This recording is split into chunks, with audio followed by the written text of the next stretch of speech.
Thanks to everyone for joining us again for our first pre-concert video for the 23-24 Holland Symphony season. We are super excited about this first concert on September 30. We are doing two massive orchestra milestones in this concert. It's a great way to kick off the season with a huge orchestra and a great soloist. So we'll talk about the Beethoven Piano Concerto No. 5, the Emperor Concerto first, and then we'll talk about the planets.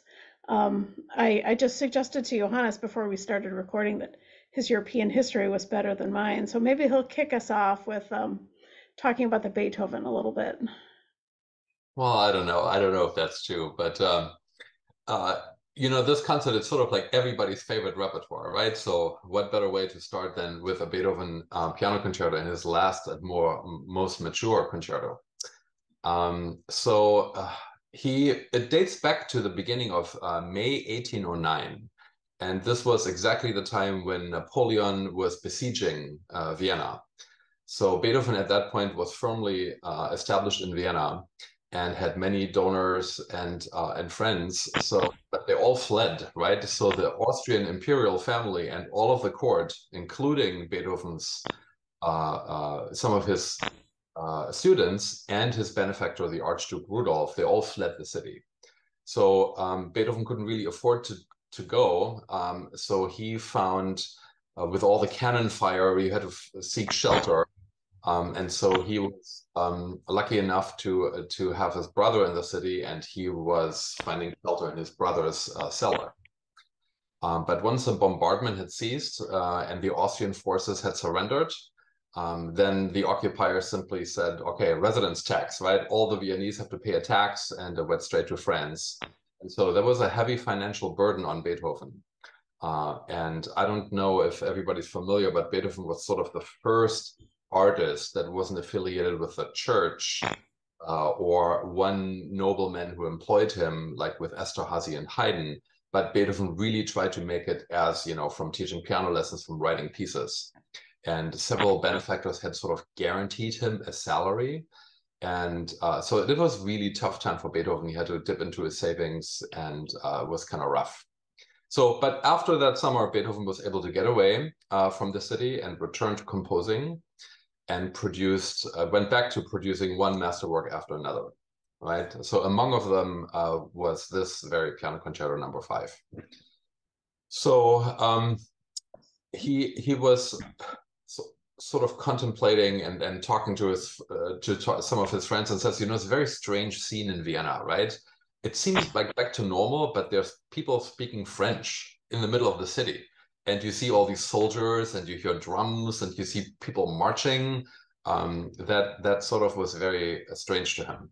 So he wasn't able to get this concerto performed in Vienna right away, but was looking for another place and found that in Leipzig he could do that, another metropolis in Germany.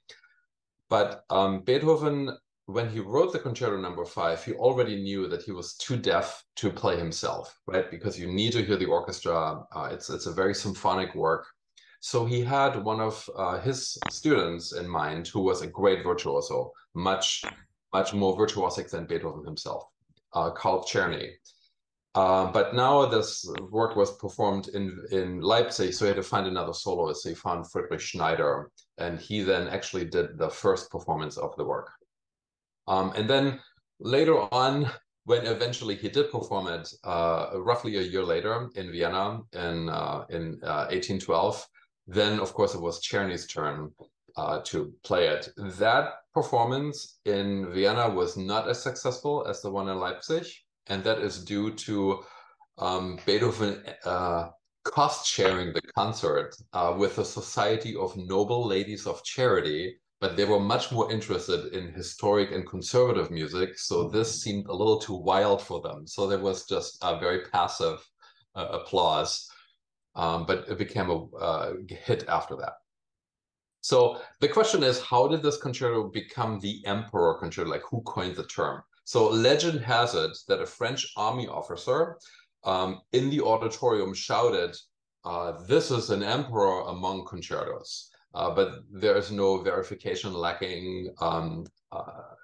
so we don't really know like exactly how that would have happened. So it's much more likely that because of the key of E flat, right? That's sort of the heroic key that a publisher came up with this to just sell more copies, right? So this is probably where the nickname came from.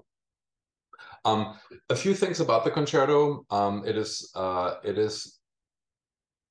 would say, it is written for kind of a virtuosic pianist. So Beethoven himself was, of course, a great pianist, but possibly not as virtuosic as some of the others that we know of. Um, so, but there's a projection of power, but the display is not as, I would say, so while there's a strong figuration, it is not just pure virtuosity, but it requires somebody who has capacity to have big sound, fast passages, and lyricism. So it requires the complete pianist, so to say. Also, it's coined a truly symphonic concerto. Now, one could say that Brahms, who was infatuated with Beethoven, right? For Brahms, as you know, we are completing our Brahms cycle this year with the third symphony. Brahms waited forever to write his first symphony because he, was thinking after Beethoven, I can't really offer anything new. So he was 42, I think, by the time he wrote his first symphony. Similarly, with Brahms' first piano concerto, that is much more symphonic, meaning equal roles, and the orchestra and the pianist is almost enmeshed in the texture of the orchestra. That this was the influence, right? That this most symphonic of Beethoven concertos influenced Brahms in writing his first concerto in a symphonic way. Yeah, so a little bit about the movements, the introduction. There's a slow introduction. It opens with E flat chords, big sort of heroic statement that is interrupted by a series of equally commanding arpeggios for the solo. Then Beethoven alternates, these powerful E flat pronouncements. Sort of starts off very grandiose, and then the introduction ends, and the piano offers a broad theme and later a much more subdued second theme. So in that way, it is somewhat conventional in adhering to sonata form. But the solo part shows technique of the piano with freedom and brilliance, quite differently from what we know of Brahms's sonata and chamber music. It is much more free and elusive, I would say. Second movement is wonderful, intimate, muted strings start off somewhat sad and tender, and then the piano responds with triplets again, and then this subtle tension goes away, and then the first theme is revealed. It's almost like nocturne-like in character, and there's a delicate balance between soft woodwinds and strings, and then the piano solo, and at the end it sort of mysteriously fades away, and then there's a sustained note in the horn, and then there's no break to the third movement. And then the piano introduces, still soft and slower, the theme of the rondo, the third movement.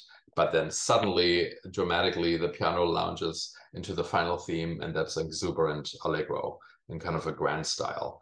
So it is truly a grandiose concerto that deserves the nickname Emperor. So it's quite an amazing piece, and I've now conducted all of Beethoven's concertos, and this one is my favorite. I'm also super lucky to welcome our special guest soloist to play with Holland Symphony, Elon Goldstein. He has played with the Philadelphia Orchestra, Chicago Symphony, San Francisco Symphony, Baltimore Symphony. Also has played in St. Louis, Dallas, Houston. Also played with the Israel Philharmonic, London Philharmonic, Los Angeles, and Radio France. So truly spectacular artist. Played with important conductors such as Zubin Mehta, Hermann Blomstedt, and Vladimir Yurovsky. So he has been all around the world. And this upcoming season, Mr. Goldstein will also perform in cities around the world, including New York, Vienna, Berlin, and returning engagements to Jerusalem and Haifa. So And he also, he's adding Holland to the list. yes, he And you. is. Exactly. Yeah, it's a good company of other conductors. Last time I think he played the Emperor Concerto was a very special event that was during the 1919-20 season that he played this at the New Year's Eve concert with Beijing Symphony in the Forbidden City Concert Hall in um, China. So that is quite amazing. For his education, he received his undergraduate degree from Tel Aviv University in Israel, went on to study at the Peabody Conservatory of Music with Leon Fleischer and was his teaching assistant. And he currently, besides his recording and performing career, is also the distinguished visitor professor at the University of Missouri in Kansas City.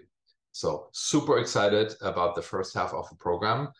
And I think Amanda is going to kick us off on the second half. We'll talk about the second half in a minute. I do have a question for you. Okay. You said the Ladies of Charity found this concerto a little too progressive for their liking. That's what I, What makes this Beethoven concerto progressive for the time? It doesn't seem terribly progressive to us. It's a great piece, but what was new and different about this concerto? yeah. So, I mean, obviously, I'm not a pianist, right? So I don't really play it. I would say there is more openness in the like you're less expectant of sonata form like you would normally see from a concerto, slow introduction, and then you get a display of some fast passages, then you have a second theme that all stops, breaks between the movements and sort of a short last movement that is rapid. I mean, simply the scope of the symphony is much longer, right? It's 40, how many minutes? 40. It's about 40 minutes. Yeah, so 40 minutes is substantial, right? And also the massiveness of the sound, right? You need a soloist who has quite some strength because the full orchestra is playing a lot of the time. Also, there's an elusive character as to like when are we going to go on? I'm expecting something, but he's still sort of opening up. When does this introduction? So Beethoven extended the introduction. So he's just pushing at all the seams of conventionality to just make something bigger and more, I don't know, unexpected. Yeah. So Thanks. less framework and more freedom, more expression. So Gustav Holst was an English composer, although his background is Swedish. His family came from Sweden. He was very much steeped in English music, went to the Royal Conservatory, studied with Charles Villiers Sanford, had been raised in a family that valued music. He played keyboards, he played the violin. He really suffered with a lot of physical challenges, had neuritis in his hands, and ended up really not being able to play anything, and even had periods where he couldn't write enough, and so had to dictate his music. And even the planets he had to dictate note by note to someone else, and that would have been an exhausting task because the planets has a lot of notes. Um, he started to write this massive set of tone poems in 1914, and they were premiered in 1920.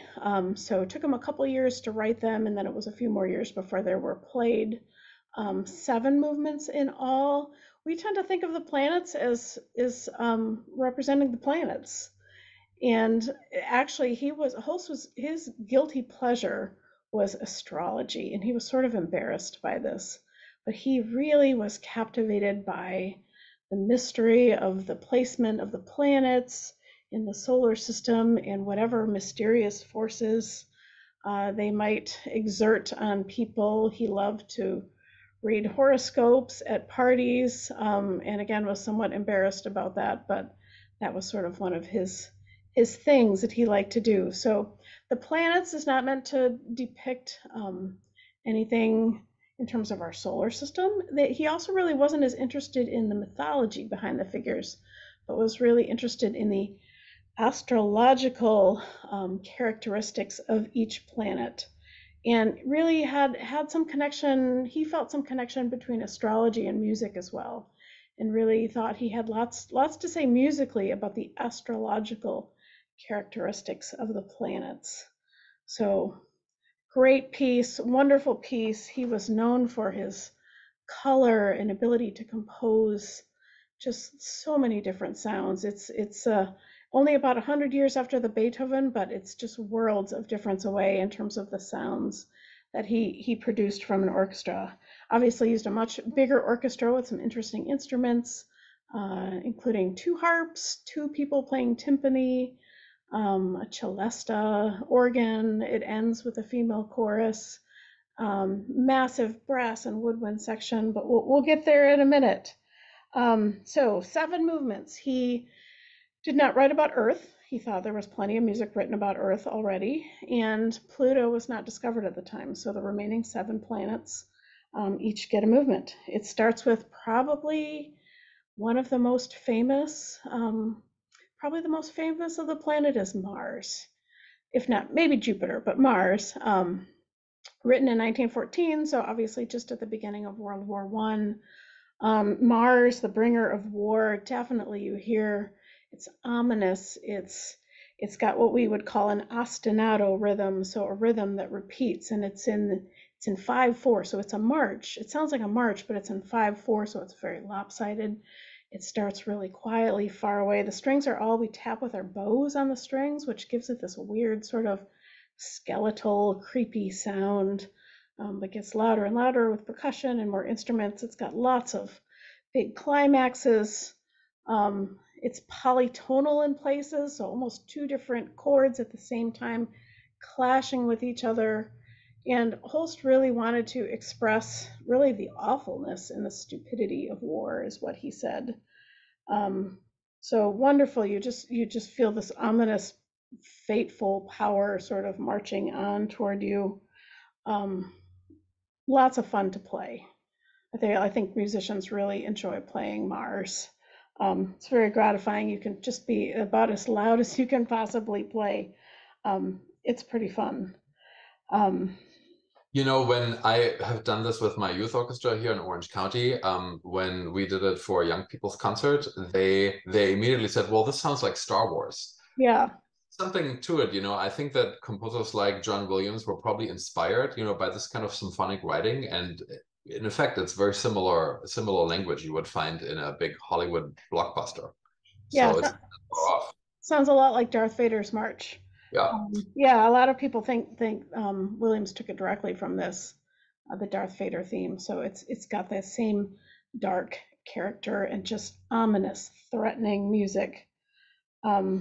Total contrast to that is the second movement, Venus, Bringer of Peace. It starts off with basically one instrumental solo after another, so very quiet, very calm, very quiet strings accompanying the solos. A lot of it is pitched very high, so the high instruments, flutes, violins playing high, cellos playing high, lots of harp and celesta, very, very gentle, very calm, just complete contrast to Mars. Very peaceful. There's a violin solo in there, right? How is that difficult to play? I'll tell you, this Venus is written in keys that I don't think anybody likes to play in the keys that Venus is written in. So lots of sharps, lots of flats. Um, if he had modulated this kind of 1/2 step up or down, it would be a lot easier. Um, it's not easy, but there are worse violin solos out there. So but yeah, flute solos, horn solos, just beautiful, peaceful. Harps sounds very sort of stereotypically heavenly, peaceful, all that good stuff. Um, Hard to play. I think the third movement is probably the hardest for at least the string players to play. That's Mercury, the winged messenger. Um, it's a scherzo, so it's light and quick. I think what makes this challenging is it's very unpredictable. So we might play the same theme, but 2 different ways, and it's kind of a little bit different each time, and things happen at different times, and even like the first and the second violin parts trade, kind of who goes first, and it's back and forth. It's fast, it's fleeting, it's mercurial, unpredictable, a little quirky, um, a little bit unsteady here and there, intentionally unsteady, but fast and fleet, and it's the scherzo, the quick light movement of the piece. Um, One more thing that comes to me is like the use of orchestral color is a little bit different to me. Like when I look at the score, it feels almost reminiscent of French Impressionism, something that you would find in Debussy or Ravel. So it's very interesting, just the textures, and I know that he was influenced by works by Stravinsky, especially the Petrushka and Firebird, which also has reminiscences of French Impressionism. So it's just kind of an interesting display of, colors that he liked to play with. mhm. And this movement is largely quiet, which actually makes it a little bit harder to play, just to keep it that delicate when it's that busy. It has a lot of notes in Mercury. Um, Jupiter, the bringer of jollity, that's probably the other most famous movement from the planets, mostly because it's got that glorious sort of triumphant hymn tune in the middle that Holst actually rewrote later into a patriotic hymn. Um, but Jupiter is the biggest of the movements. It's the biggest of the planets, even though he wasn't really talking about planets. He really draws on the rich heritage of English folk tunes. There's a lot of very folk-like music in here. Um, it's big, it's joyful, it's celebratory, it's triumphant, um, it's fast, it's proud. It pulls out all the forces of the orchestra to present a very grand movement. Jupiter's a lot of fun to play too. And then as Holst moves farther out into the solar system, so to speak, there was sort of less, especially 100 years ago, there was less known about the planets. After Saturn, I think Saturn is the last planet you can see without the aid of a telescope. So things are much less defined. Um, the planets get a little bit weirder as they go out into the solar system, at least in the world of Holst and his tone poems. So Saturn is the bringer of old age. It really features a lot of the very low instruments of the orchestra. The basses play a really significant part in this piece. It starts with a very slow bass melody. There's also a march quality to this movement, but it's not a fast, ominous march. It's more of, you feel the march of time sort of inevitably moving on. It gets turbulent toward the middle as layers are added onto the slow march that the basses start. In the end of this one, perhaps suggesting some sort of afterlife. The harps come in again, sounding very sort of stereotypically heavenly, angelic, and it gets very high, so it kind of floats off into space somehow. Um, Saturn was reportedly Holst's favorite movement, and it's definitely one of my favorites as well. It's good stuff. Uranus the Magician is the next movement. And this, if you're at all familiar with the Dukas piece, Sorcerer's Apprentice, this has a lot of that character. So again, to pick up on Johannes's comment about how this sort of reminds him of French music, it's got a lot of that flavor. It's humorous, but in a very dark way. It's got a little bit of a March-like character. I think there's supposed to be a little bit of unpredictable humor in this. Um, it's dark, it's unpredictable. Um, there are lots of little surprises in here, percussion outbursts, really surprising timpani moments. Um, it's fun. This is fun to play too. And then the final movement is Neptune, which again was at the farthest reaches of the solar system when Holst wrote this. It's supposed to be played very, very quietly throughout. It never really has a significant melody or even a rhythmic pulse to it. It's very floaty, mysterious, almost a little bit of a stop and start here and there, very high strings and it ends with a female chorus that it's a wordless chorus that just sort of floats off into mystery, into the infinite, into the unknown. Um, so it's a big, huge piece. It's about a 50-minute piece, but it ends in silence. It reminds me, like the last movement reminds me of two things. One's like in Homer's Odyssey, the sirens that are singing and luring people into the darkness. And then also like the deep sea, where we're just now getting started exploring what animals are living on the bottom of the deep sea, because humans can't really go there. So it's just interesting, the sort of ghostly um, environment that we don't often get to peek into. Um, Mm-hmm. Mm-hmm. Something else about Holst is like my first a bigger piece that I conducted by Holst was I was in Cincinnati doing my master's in conducting, and I got an opera assigned to, and that opera was called Savitri, and it's a one act, and it was full of Hindu and Buddhism words, and I had to look them all up because I had really no idea. So Holst was somebody who he said about himself, as a rule, I only study things that are of interest to me and that, I can relate to music. And that's why I started to learn Sanskrit. So he's actually he started to learn to write and to read Sanskrit, and that is very hard. It's sort of like these ancient Hindu languages, or similar to Pali, which many Buddhists chant today. That is also a language that's no longer used. So he was really fascinated um, uh, by that whole culture and environment and these ancient things. So he wrote several Hindu-inspired works, but Savitri was one of them. So Halls is just an interesting character, somebody interested in exploring and pushing the dimensions and learning more. So it's kind of an interesting, the philosophy is part of it. Yeah, it's a fascinating work. I really like the planets. So I'm wondering, Johannes, I've got two questions for you. I Oh, learned that someone by the name of Colin Matthews wrote a final movement, a Pluto movement in 2000. Have you ever heard or conducted that? I've not heard nor conducted it nor think it should be done because it's not part of the historical. It's less about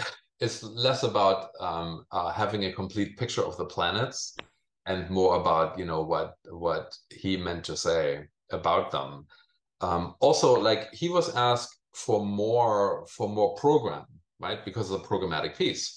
And he says, no, I don't want to write a program. Just the name of the planet and the characterization, like Neptune, the mystic, your Uranus, the magician. That's enough. It's sort of like Beethoven, who was asked for a program to his Sixth Symphony, and he says, no, Scene by the Brook. That's enough. They don't want to give you like, now I'm walking over here and I see the sunrise. No, it's not that detailed. You're supposed to come up with your own, like reading a good book, right? You're setting the scene. It's really about your own imagination. So I might listen to this new movie at one point, but I don't think it's necessary to be included. Okay, and then one final question for you. I've sort of tipped my hat already to say that I think Mercury is the hardest, at least for the strings to play. Um, Last time I played the planets, I think Saturn was my favorite movement to play. I'm not sure what it will be this time. What's your favorite movement to conduct? My favorite movement in general is Venus. I really love this movement, but it's my least favorite to conduct because it is so hard, right? It is so hard to get the intonation right, and you can spend hours and hours trying to perfect the intonation. So that is kind of a tedious movement to work on, but probably my favorite in terms of color. But Saturn is a close second. I like the ominous sort of elusive movements. Those are my favorite too. Yeah. Okay. Well, thanks for listening to all of you who are listening. And we are very excited to present this concert to you on September 30 and look forward to seeing you then. All right. Thank you.